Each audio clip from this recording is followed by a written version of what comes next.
आदिवासियों के वोट से सत्ता के शिखर पर बैठकर आदिवासियों के साथ भेदभाव करने वालों को आदिवासियों का इतिहास कभी माफ नहीं करेगा और उनके सहयोगियों को फांसी हो जानी चाहिए, जिससे सत्ता में बैठे लोग अग्रवालों के गुलाम हैं या अग्रवालों के बंधुआ मजदूर की तरह काम करने वाले लोग हैं, या आदिवासियों को मुआवजा उनके पिताजी का धोती बेचकर दिया जाएगा।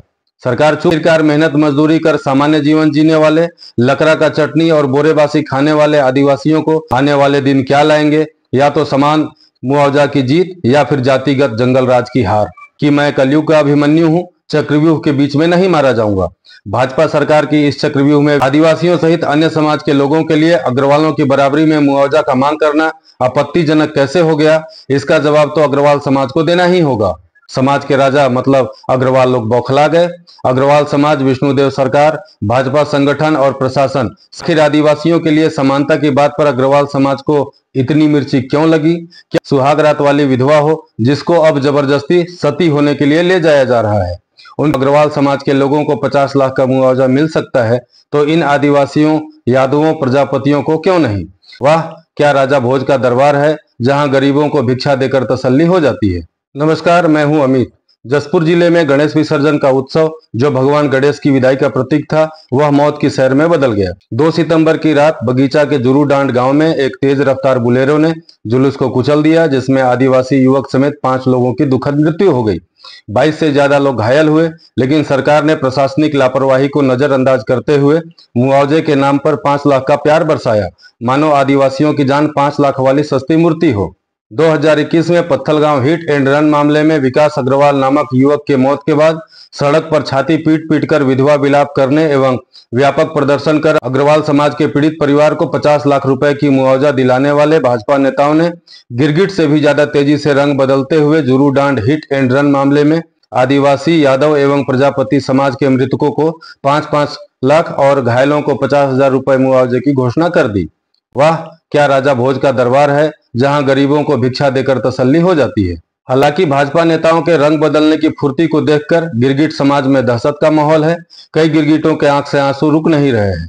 गिरगिटों को डर है कि भाजपा के नेता अगर इसी तरह अपना रंग बदलते रहे तो फिर हमारा क्या होगा। कहीं ऐसा ना हो कि रंग बदलने के मामले में गिरगिटों को छोड़कर भाजपा नेताओं का उदाहरण दिया जाने लगे। यह गिरगिट समाज के अस्तित्व पर एक गहरा संकट मंडरा रहा है। इधर सामंतवादियों और पूंजीवादियों को तब तकलीफ ज्यादा होने लगी जब कुनकुरी नगर पंचायत के अध्यक्ष विनयशील गुप्ता ने जुरू डांड के पीड़ित परिवारों की आवाज उठाई। उन्होंने 2021 के पत्थलगांव हिट एंड रन मामले का हवाला देकर कहा, जब अग्रवाल समाज के लोगों को 50 लाख का मुआवजा मिल सकता है तो इन आदिवासियों, यादवों, प्रजापतियों को क्यों नहीं? साथ ही घायलों के लिए 10-10 लाख रुपए मुआवजे की मांग भी कर दी। अरे भाई, ये तो समानता का पाप हो गया। अग्रवाल समाज, जो खुद को पैसे का पिता मानता है, उन्हें लगा कि उनकी गोल्डन जान की तुलना इन जंगली आदिवासियों से कैसे हो सकती है। संभवतः यह बात उन्हें चुभ गया कि 50 लाख लेने वाले हम हैं, लेकिन बांटने की बात पर ये गरीब बीच में क्यों आ गए। गरीब आदिवासियों, यादवों और प्रजापतियों की क्या औकात है कि 50 लाख की मांग करें? मेहनत मजदूरी कर साधारण जीवन जीने वाले इन लोगों को 50 लाख क्यों चाहिए? 50 लाख का हक तो सिर्फ अग्रवालों का था भाई। यह शोषित, वंचित और पिछड़े लोग 50 लाख का सपना कैसे देख सकते हैं?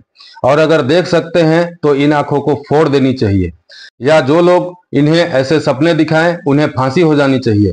क्या गजब का लोकतंत्र है और क्या गजब समानता का तमाशा है। 11 सितंबर को कुनकुरी और कांसाबेल सहित अन्य कई स्थानों पर अग्रवाल समाज के लोग एकत्रित हुए। पुतला दहन किया गया युवा नेता का। दृश्य ऐसा मालूम पड़ता था मानो मुट्ठी भर अंग्रेजों ने भगत सिंह को फिर से फांसी पर चढ़ाने की नाकाम कोशिश की है। आखिर आदिवासियों, यादवों और प्रजापतियों के हक में समानता की बात करना इतना बड़ा अपराध कैसे हो गया? इस चर्चा ने क्षेत्रीय लोगों के माथे पर चिंता की लकीरें उकेर दी है। इधर विनयशील का पुतला लटका, आग लगी और फिर उठी द्वेष की लपटें। वाह, क्या नजारा था। लोग छाती पीट पीट कर ऐसे उछलने लगे मानो 16वीं शताब्दी की कोई सुहाग रात वाली विधवा हो जिसको अब जबरदस्ती सती होने के लिए ले जाया जा रहा है। उनकी तड़प देखकर तो हंसी आ गई। एक तरफ उछल कूद की स्पीड, दूसरी तरफ छाती पीटने का वेग। लग रहा था जैसे किसी ने पुराने खिलौने में चाबी डाल दी हो और वो झटक झटक कर नाच रहा हो।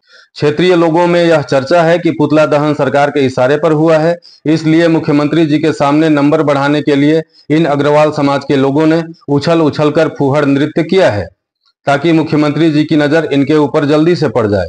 बेहूदगी का यह तमाशा किसी के गले से नहीं उतर रहा है। आखिर आदिवासियों के लिए समानता की बात पर अग्रवाल समाज को इतनी मिर्ची क्यों लगी? क्या यह आदिवासियों के लिए 50 लाख के मुआवजे की बात पर तड़प उठे? यह चर्चा का विषय बना हुआ है। क्षेत्रीय लोगों का कहना है कि यह एक बड़ा षड्यंत्र है, एक गहरी साजिश है। अब इसको समझने और इसके खिलाफ लामबंद होने की जरूरत है। अरे साहब, छत्तीसगढ़ तो आदिवासियों का राज्य है। सरगुजा संभाग तो 5वीं अनुसूची का आरक्षित किला है। यहाँ तो आदिवासी मालिक हैं। फिर भी आज तक किसी भी आदिवासी समाज के व्यक्ति ने किसी के साथ भेदभावपूर्ण बात या व्यवहार नहीं किया है। आदिवासियों ने सभी वर्ग एवं सभी समाज के लोगों को सम्मान दिया है, प्रेम दिया है, अपनापन दिया है और महत्व दिया है। फिर ये क्लास डिवीजन क्यों? आदिवासियों के लिए 50 लाख के मुआवजे की मांग पर क्यों तड़प उठा अग्रवाल समाज? यह एक यक्ष प्रश्न है। इधर विनयशील की एक फेसबुक पोस्ट ने तो आग में घी डाल दिया। विनयशील ने फेसबुक पर पोस्ट करते हुए लिखा कि अग्रवाल की जान 50 लाख, आदिवासी की जान 5 लाख, जातिवादी भाजपा। बस समाज के राजा मतलब अग्रवाल लोग बौखला गए। अग्रवाल समाज, विष्णुदेव सरकार, भाजपा संगठन और प्रशासन सब ने मिलकर विनयशील को घेरना शुरू कर दिया। स्क्रीन पर आप विनयशील के उस फेसबुक पोस्ट को देख रहे हैं जिसे अग्रवाल समाज आपत्तिजनक बता रहा है। आप स्वयं इसको पढ़िए और बताइए कि इसमें आपत्तिजनक क्या है। ये तो सच है कि भाजपा नेताओं ने अग्रवाल समाज के पीड़ित परिवार को 50 लाख मुआवजा दिलाया था। अब आदिवासी परिवार के लिए 50 लाख मांग लिया गया तो अग्रवाल समाज इसे आपत्तिजनक बता रहा है। आदिवासियों, यादवों और प्रजापतियों के लिए समानता का अधिकार मांगना, अग्रवालों के बराबर ही उनके लिए भी मुआवजा की मांग करना, अग्रवालों से उनकी बराबरी करना आपत्तिजनक कैसे हो गया? क्या अब लोकतांत्रिक देश में अग्रवालों के सापेक्ष समानता का बात करना अपराध हो गया है?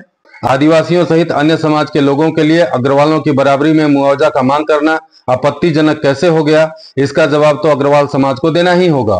क्षेत्र में चर्चा है कि यह सामंतवादी पूंजीवादी गठजोड़ है जो आदिवासियों की आवाज को दबाना चाहता है। कुछ तो कहते हैं कि विनयशील एवं उनके सहयोगियों पर हमला हो सकता है, गाड़ी का एक्सीडेंट प्लान हो सकता है या किसी झूठे मुकदमे में फंसाया जा सकता है। वाह, क्या डेमोक्रेसी है! आदिवासियों, पिछड़ों और शोषितों की आवाज उठाना अब जान पर मुसीबत मोल लेना बन गया है। विनयशील ने किसी कार्यक्रम में यह कहा था कि मैं कलयुग का अभिमन्यु हूं, चक्रव्यूह के बीच में नहीं मारा जाऊंगा। भाजपा सरकार की इस चक्रव्यूह में विनयशील कब तक डटे रहेंगे? कब तक जयद्रथ पीछे से वार नहीं कर पाएगा? कब तक महारथियों से अभिमन्यु बच पाएगा? यह तो वक्त ही बताएगा। हालांकि आशंका यह भी जताई जा रही है कि तब भी अभिमन्यु छल से मारा गया था, आज भी अभिमन्यु छल से ही मारा जाएगा। लेकिन सवाल यह है कि क्या विनयशील ये जंग लड़ पाएंगे या दबाव में आकर पीछे हट जाएंगे? आदिवासी समाज तो दुखी है, निराशा का सैलाब उमड़ रहा है। आने वाले दिन क्या लाएंगे? या तो समान मुआवजा की जीत या फिर जातिगत जंगल राज की हार। आखिरकार आदिवासियों, यादवों और प्रजापतियों के लिए 50 लाख मुआवजे की मांग अग्रवाल समाज को चुभा क्यों? क्योंकि 50 लाख उनका ट्रेडमार्क है। आदिवासियों के लिए तो 5 लाख ही काफी है। आखिरकार मेहनत मजदूरी कर सामान्य जीवन जीने वाले, लकड़ा का चटनी और बोरेबासी खाने वाले आदिवासियों को 50 लाख क्यों चाहिए? 50 लाख का हक तो घी मक्खन खाने वाले अग्रवालों का है भाई। आदिवासियों की क्या मजाल कि वह 50 लाख के मुआवजे का सपना भी देखें। इतना दुस्साहस कैसे बर्दाश्त किया जा सकता है? अग्रवाल समाज की नाराजगी भी लाजमी है। सरकार जिनकी जेब में हो उनका बराबरी करने का दुस्साहस आदिवासी और पिछड़ा समाज कैसे कर सकता है? लेकिन एक बात भूल गए जनाब, यहाँ 5वीं अनुसूची है जहाँ संविधान आदिवासियों को विशेष सुरक्षा देता है।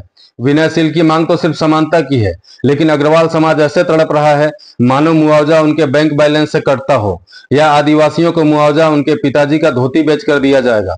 सरकार चुप है क्योंकि वोट बैंक का खेल है। विष्णुदेव सरकार का मूल मंत्र है आदिवासियों को भाषण, अमीरों को लाभ। कुल मिलाकर यह घटना छत्तीसगढ़ की जाति व्यवस्था का आईना है। साथ ही इस बात का ज्वलंत उदाहरण है कि सत्ता में बैठे लोग अग्रवालों के गुलाम हैं या अग्रवालों के बंधुआ मजदूर की तरह काम करने वाले लोग हैं। विनयशील लड़ेंगे या झुकेंगे यह तो समय ही बताएगा, लेकिन एक बात पक्की है कि गणेश विसर्जन की तरह यह हादसा भी भुला दिया जाएगा और पीड़ितों को समानता का अधिकार कभी नहीं मिल पाएगा। साथ ही यह मामला फिर से एक बार भाजपा सरकार का आदिवासी विरोधी चेहरा उजागर करता है और बताता है कि आदिवासियों के हक की बात करने वाले हर आवाज को दबा दिया जाएगा, उनको तोड़ा जाएगा, उनका दमन और शोषण किया जाएगा। यह खेल बदस्तूर जारी रहेगा। आप लोगों को याद होगा कि 2019 में पंकज बेग की लाश पर भी भाजपाइयों ने खूब राजनीति की थी, मगर सत्ता मिलते ही भाजपा सरकार पंकज बेग की पीड़िता से भी मुंह मोड़ चुकी है। कुछ क्षेत्रीय बुजुर्गों ने व्यंग करते हुए कहा है कि गरीब आदिवासियों एवं शोषितों की आवाज उठाने वाले विनयशील और उनके सहयोगियों को फांसी हो जानी चाहिए, जिससे फिर कोई गरीब आदिवासियों और पिछड़ों की आवाज उठाने का साहस न कर सके। और सामंतवादी पूंजीवादी गठजोड़ सत्ता के संरक्षण में आदिवासियों, शोषितों एवं वंचितों का शोषण निरंकुश होकर कर सके। आगे उन्होंने कहा, अगर अब भी आदिवासी एवं शोषित समाज संगठित होकर लड़ना नहीं सीखेगा तो आने वाले वक्त में शोषितों और आदिवासियों के हक की आवाज उठाने वाले लोग गुनहगार माने जाएंगे और उन्हें फिर से भगत सिंह की तरह फांसी पर लटकाया जाएगा। अंततः आदिवासी होकर, आदिवासियों के वोट से सत्ता के शिखर पर बैठकर आदिवासियों के साथ भेदभाव करने वालों को आदिवासियों का इतिहास कभी माफ नहीं करेगा। यह खबर क्षेत्रीय चर्चाओं पर आधारित है। धन्यवाद।